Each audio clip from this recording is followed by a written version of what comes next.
So before we get started, you're gonna want to put your hair up. Anything will do. You can put a ponytail, a bun, whatever works for you.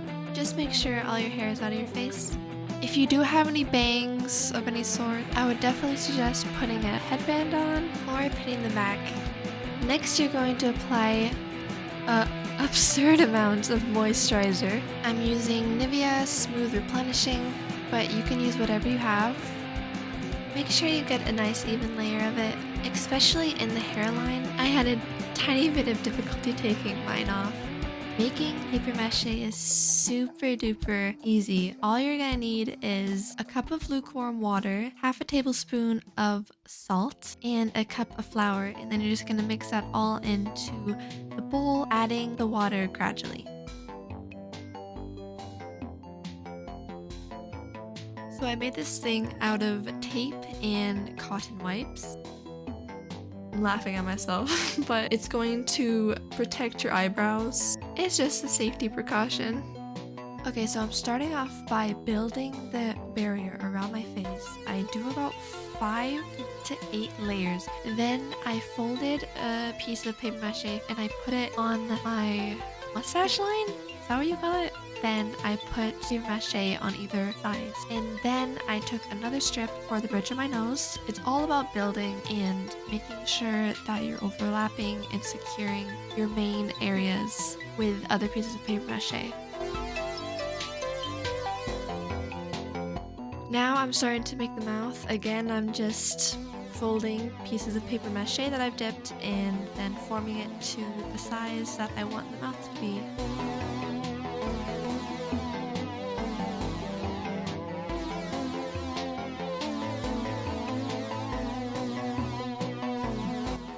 I'm working on the eyelids. I'm just taking pieces of paper mache and connecting them from my forehead to the bridge of my nose. Now I'm taking pieces that I've shaped into almost a C to make that eyelid effect that Sally Face has for this mask. Before the mask dries, we are going to make the indent in the mask. It almost looks like there's a big crack in the center of the mask and that it stops at the end of the cheek, and then there's this indent. So I tried my best to recreate that, and please take your time taking this off. It should be a slow and gradual process.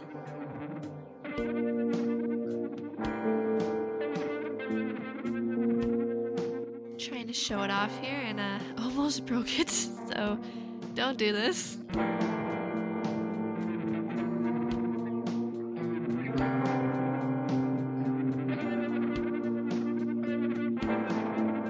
Realizing I still have stuff all over my face and that I should probably go and wash that off. So let's go and get into the fun part. Taking some gray polymer clay, we are going to start on the edges of the mask.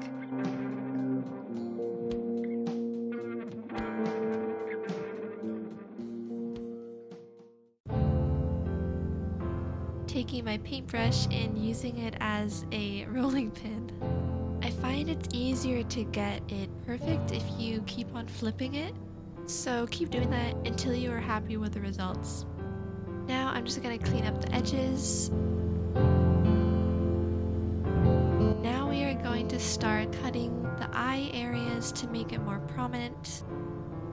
Take any pen and just trace where you want it to be. I have a little photo up so I can see how I want it. It'll take a bit of time, but just keep on going until you are happy with the results. Now we are going to start making the white part of the mask, doing the same thing we did with the other clay, but this time I'm using a bigger substitute rolling pin. I think this was a metal pole. Good job. Putting that white layer on the mask is not mandatory. I actually was going to paint it white, but then I didn't really like how it looked, so now I'm putting the polymer clay on top.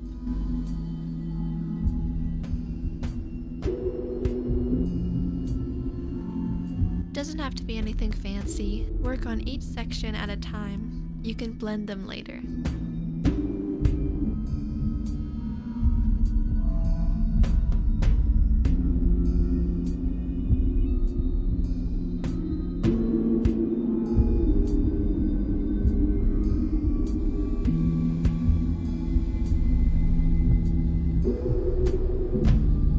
building onto the nose. From what I've seen, Sally Face has a triangle-shaped nose, so I tried to incorporate that into the mask. Don't forget to carve the nose holes out again.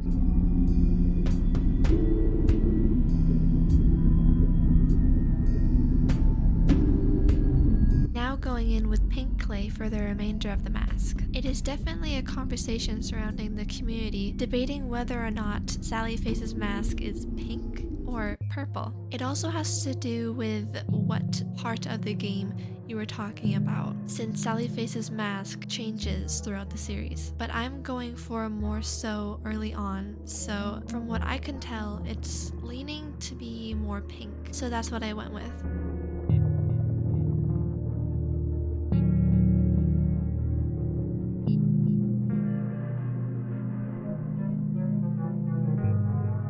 Again, blending in the clay to the mask. I'm using the same paintbrush that I used for the rolling pin to blend in the corners of the mask, switching between that and a toothpick. Again, take your time. Once you're happy with it, let's move on to the next part. Taking the gray clay from before, I went along it and added lines throughout it. I also made these too to put on the outskirts of the mask.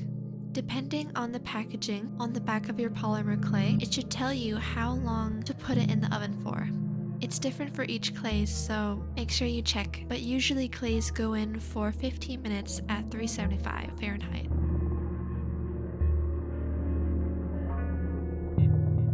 I messed up a bit. I had a lot of difficulty with this part, trying different things, and I ended up actually having to restart a bit, but I got one of my mom's handy dandy tools and I shaved it down a bit so it fit better on my face, and I added in, I don't know what you would call them, little parts that come out a bit so that I can tie the straps to them and I can put my little button things I made.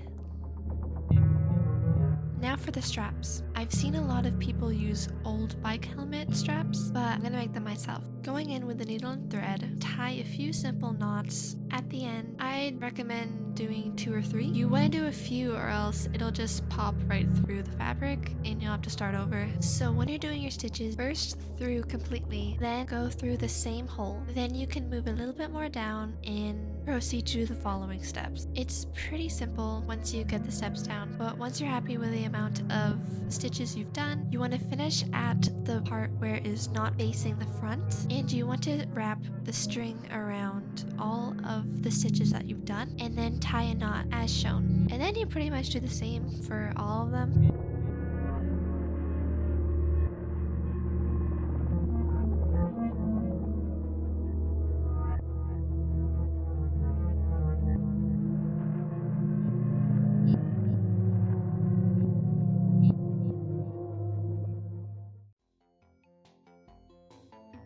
I'm using Gorilla Glue to glue these on. I wouldn't recommend using Elmer's glue or anything like that. You definitely want a heavy duty type of glue for this. I definitely think that you could use hot glue as well.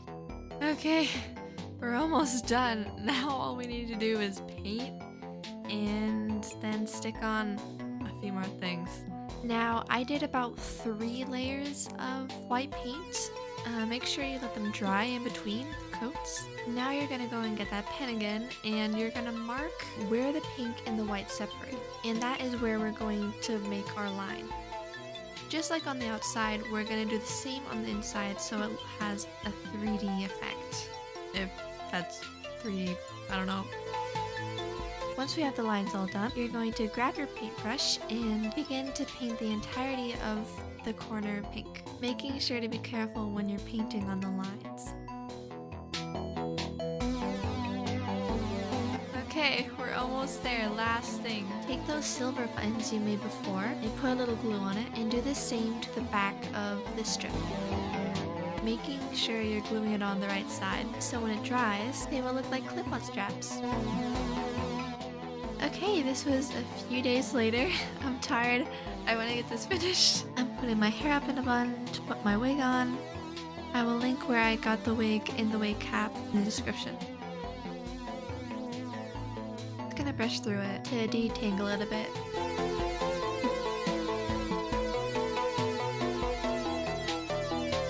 Now you're gonna go and part your hair.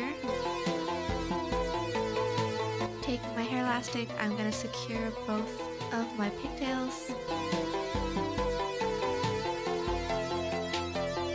And then just puffing them up a bit to give them some volume. And that's it. Now all you need to do is put the mask on and go scare some kids.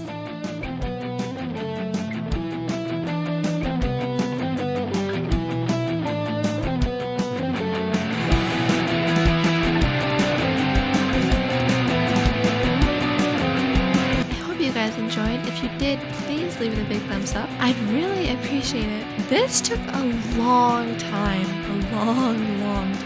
I'm glad to see that it's finished. But I hope you guys had an amazing Halloween. I know this is a bit late, but I still wanted to get it uploaded for you guys. And with that being said, I'll see you guys in the next one. Bye!